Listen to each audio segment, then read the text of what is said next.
When the Namanikaya, Master Padmasambhava, was invited by King Trisong Detsen and was residing in glorious Samye at Red Rock, the virtuous Lady of Ton, a woman of extraordinary devotion, sent her attendant to offer a morning meal of curd with slices of grapes.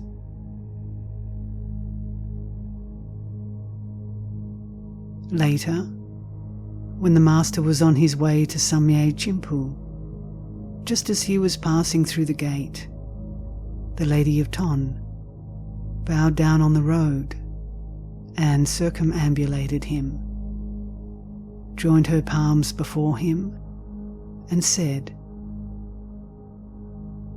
"Please, Great Master, you are about to leave, and this old lady is about to die. First of all, since I was born as a girl, I am of inferior birth. Having been distracted by activities, I forgot the Dharma.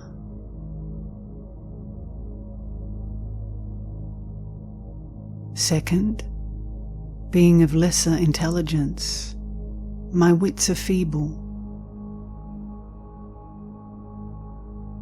Third, I feel obscured due to my advanced age, and my mind is unclear.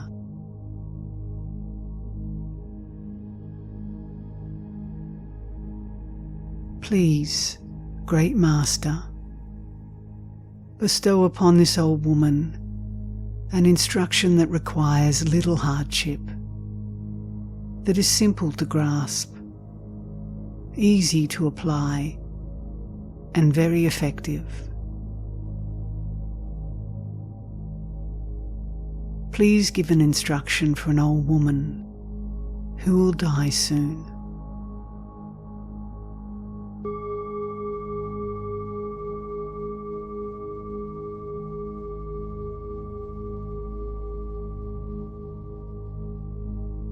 The master replied,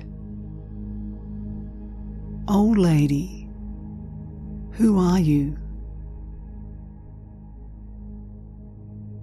The old woman responded,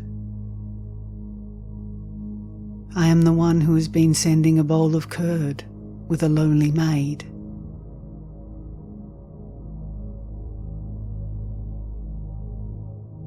The master joyfully said,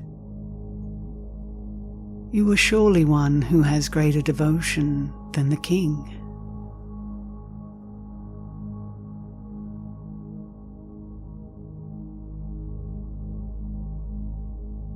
Then he instructed the old lady and her attendant with these words, "Old woman, take the cross-legged position and keep your body upright. For a short while, simply remain with totally relaxed attention."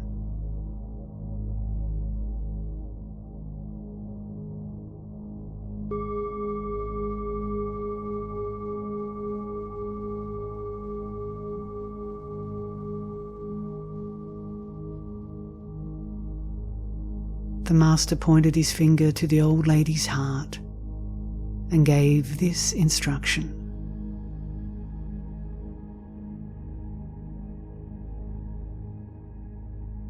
"Old woman, listen to me.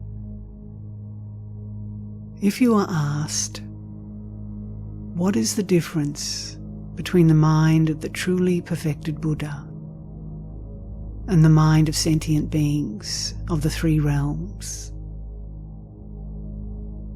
It is nothing other than the difference between realizing and not realizing the nature of mind.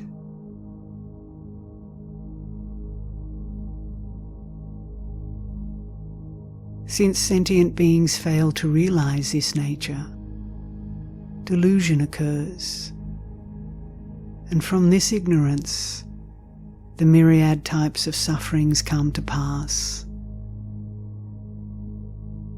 Thus beings roam through samsara.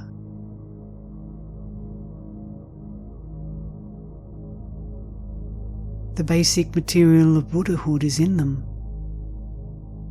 but they fail to recognize it.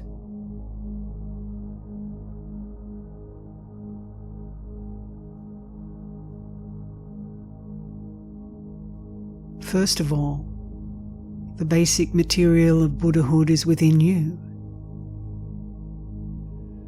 In particular, it is in the human beings who have obtained the freedoms and riches. Moreover, it is not such that the basic material for Buddhahood is abundant in men and deficient in women. Thus, even though you have taken rebirth as a woman, you are not prevented from attaining Buddhahood.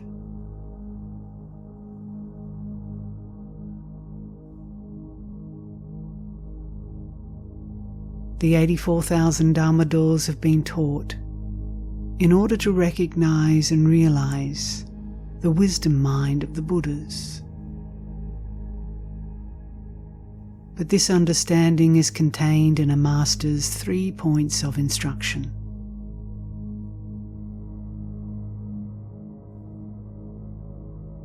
Thus, even though you may be of inferior intelligence and feeble wits, you are not disadvantaged.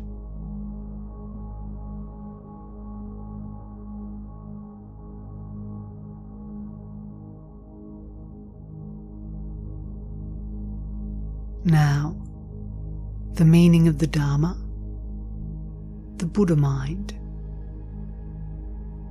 and the Master's 3 points of instruction is this.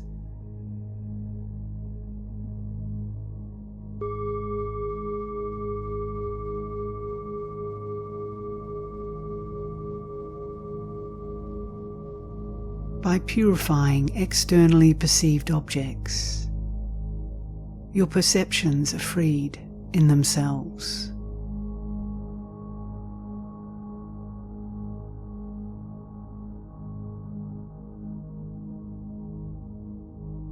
By purifying the perceiving mind within, your non-clinging awareness is freed in itself.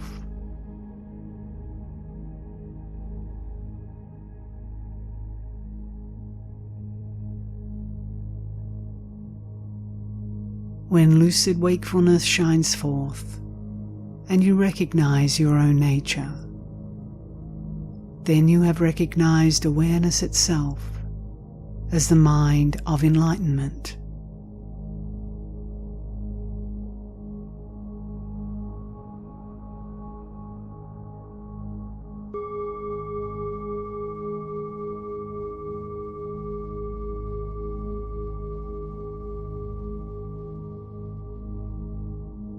How are externally perceived objects purified?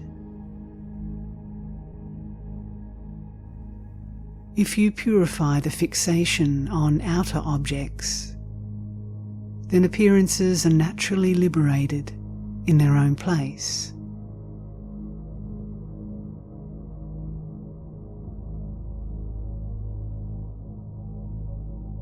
This present awareness, the awakened state of mind, is unspoiled by thought and perceives as a natural brightness.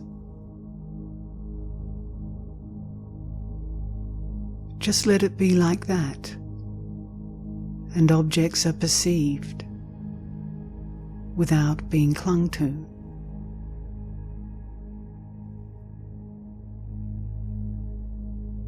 In this way, no matter how objects appear,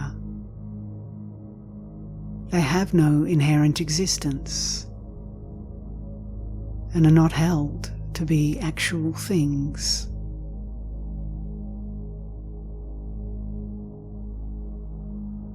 Thus, no matter what you perceive, be it the earth or rocks, mountains or cliffs, plants or trees, houses or castles, goods or utensils, friends or foes, family members or companions, husband or wife, sons or daughters.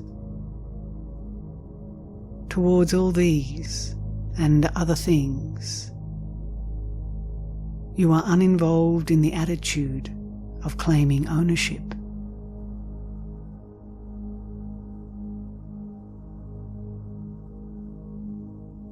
And so, they are perceived, but not held to be that way.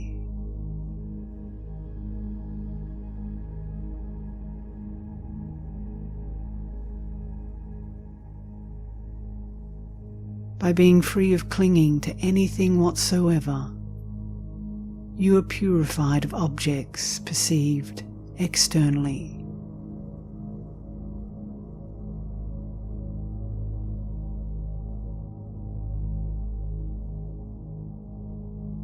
Objects being purified does not mean that you stop perceiving. It means not to hold and cling while being bright and empty.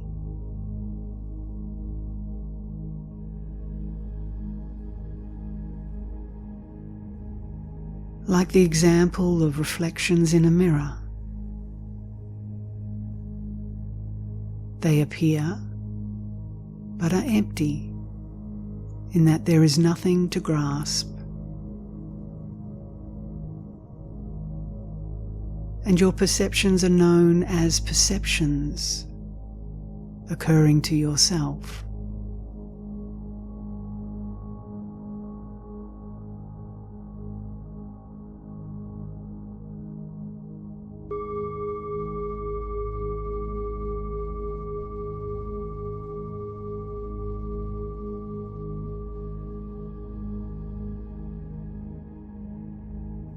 How is the inner perceiving mind within purified?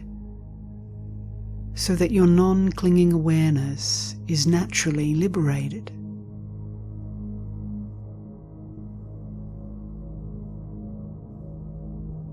No matter what occurs in your mind, the flow of thoughts, memories, or the 5 poisonous emotions, when you do not fixate upon them, the movement vanishes by itself. Thus, you are untainted by the faults of thinking.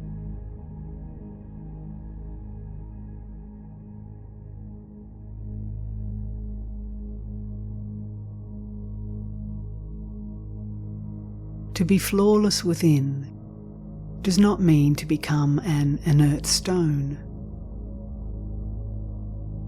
It means that your awareness remains free of the flaws of thinking.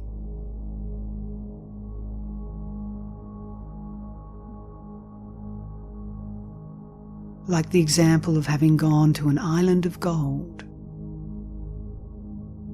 On this golden island, not even the name stone exists.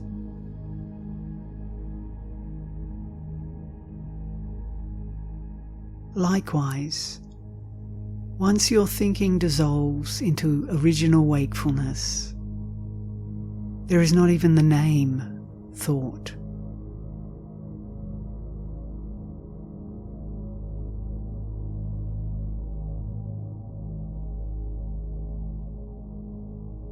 If you look directly at awareness itself, then conceptual thought is naturally liberated in its own place.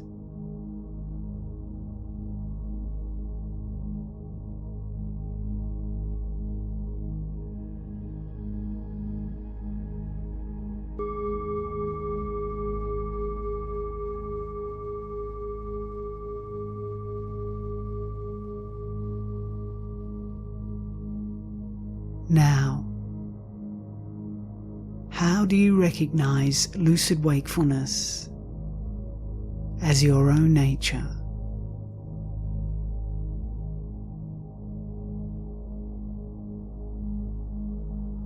While practicing free from unawareness, your own consciousness is clear, pure, and awake.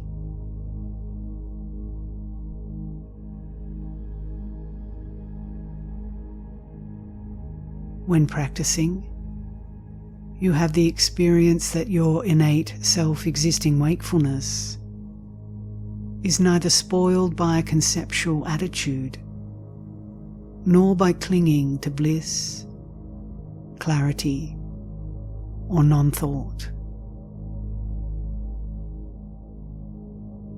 As that itself is the Buddha mind, you have recognized your own nature, awareness itself, as the mind of enlightenment.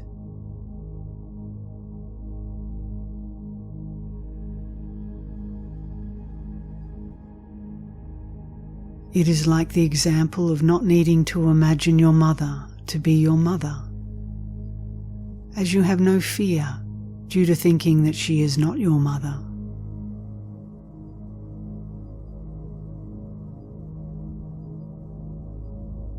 Similarly, when your awareness recognizes that it is the innate nature of Dharmata,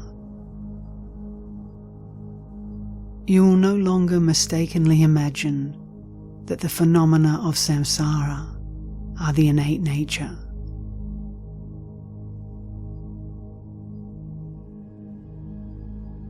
Even without knowing it, you are never apart from this innate nature of Dharmata.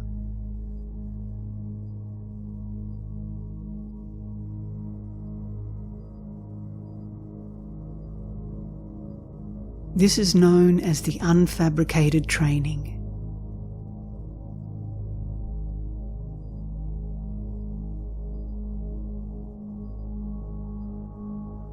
The Dharmata abode is a recognition that all phenomena are devoid of self-nature.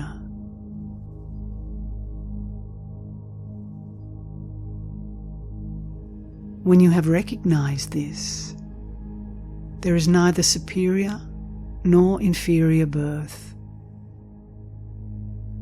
neither higher nor lower activities, neither sharper nor weaker intellect, neither greater nor lesser intelligence, neither vast nor narrow learning, neither high nor low age, neither clear nor unclear mind.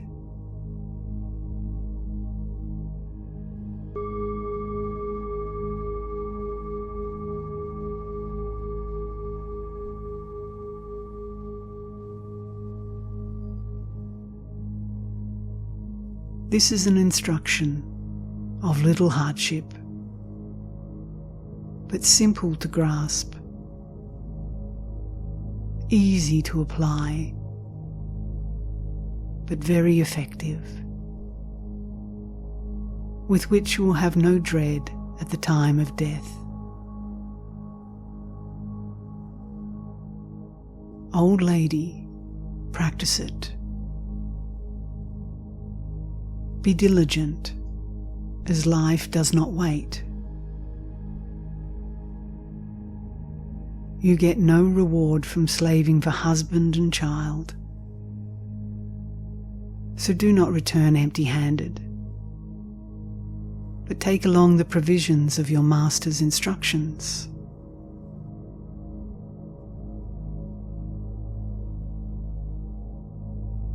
The tasks of this life are endless, so reach perfection in meditation practice.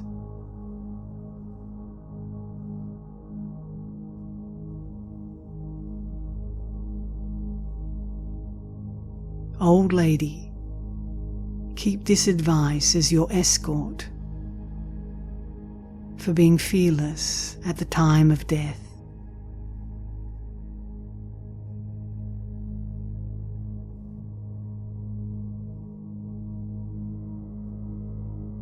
Thus he spoke.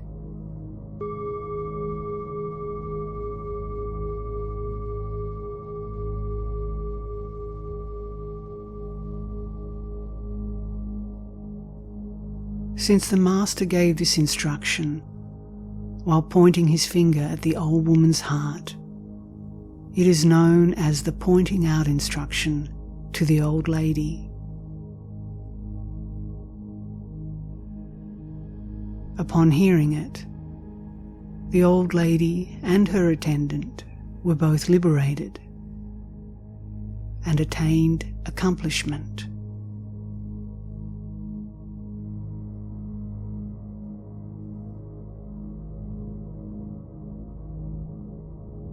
Lady Tsogyal of Kachin committed it to writing for the benefit of future generations.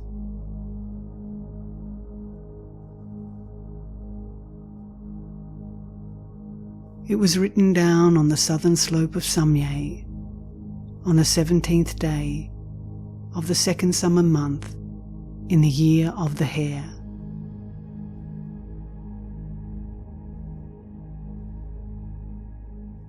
Concealed as a terma treasure for the benefit of future generations. May it instruct beings in appropriate ways.